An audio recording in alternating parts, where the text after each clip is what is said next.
Hey everybody, it's me, Jen, with me and my chickies.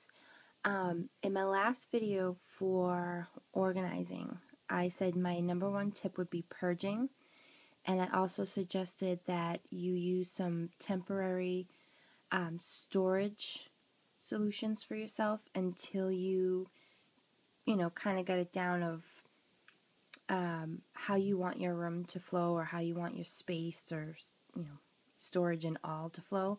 And like I said in the other in the descriptions box too, under the last video, was I do this in every room. So whether it's my closet, linen closet, underneath the bathroom sink, the girls' room, their toys, I basically use this for everything.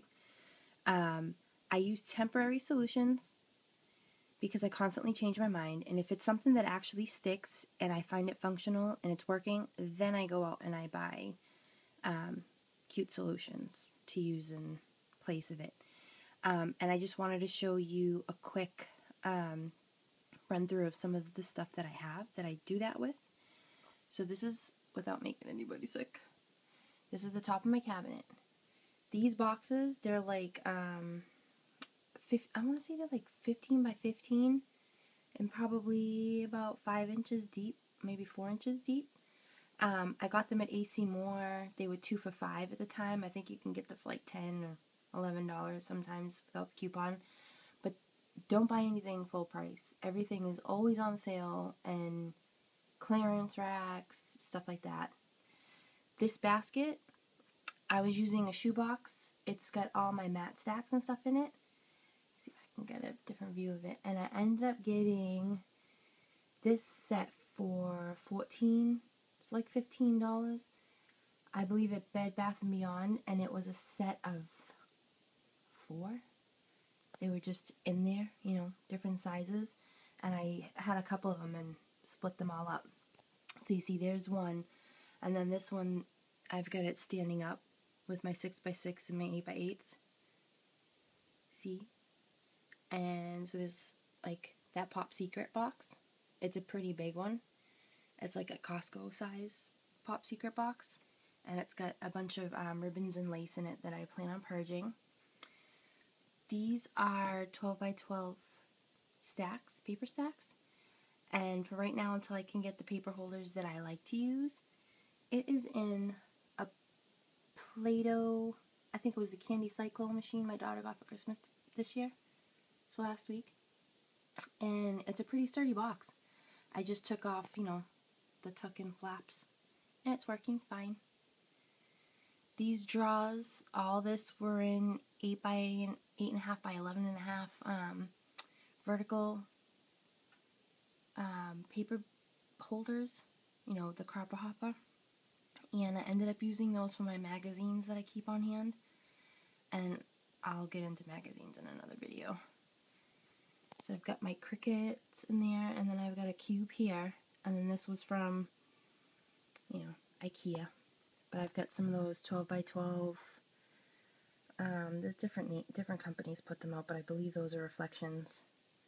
Sorry for the glare. I have a sliding door behind me. And then what I do is the paper, I usually scrap by season when I'm scrapbooking.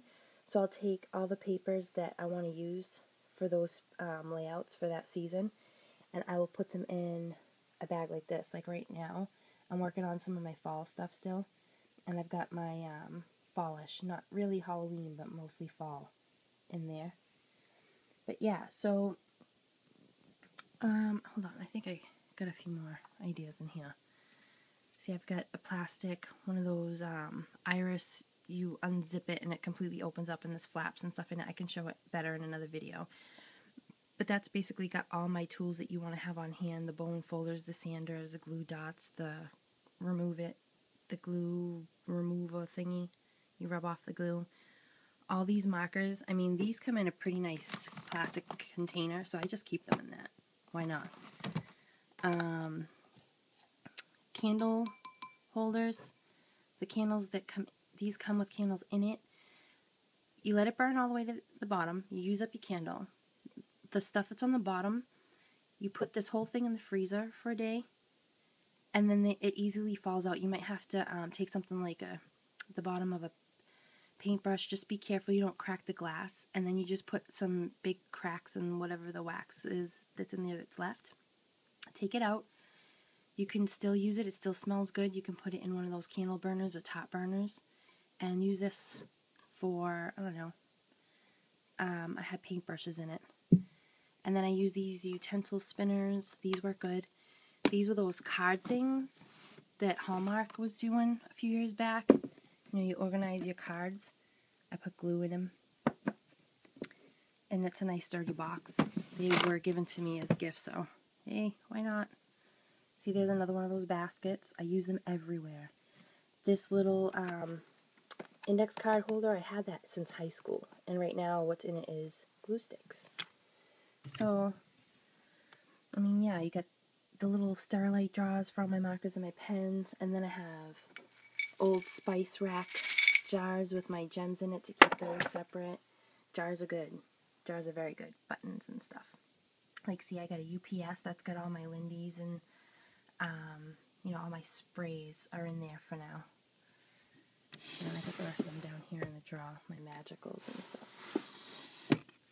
But yeah, I just wanted to throw some ideas out there. Like, this is a BJ's Costco size fruit snacks.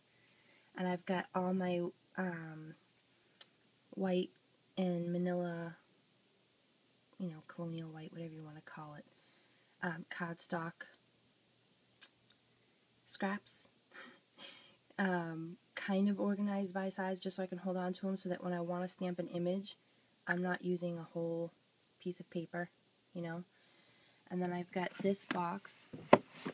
This was a gift box that had Christmas cards in it at one point. And I keep some homemade flowers in there. You know, and trinkets that my kids make me will make their way in there. But yeah, so I just wanted to give you guys some ideas of different temporary and permanent storage solutions that you can use while you're making up your mind of what you want to use. And I say temporary or permanent because you might end up holding on to it as permanent because you just like the way that it functions. It doesn't always have to be crazy and expensive like those two boxes. They ended up being permanent for me. Okay, so as I come up with some more ideas and I think of other stuff that I've used, I'll show them. Thanks for watching. I hope this helped. Have a nice day.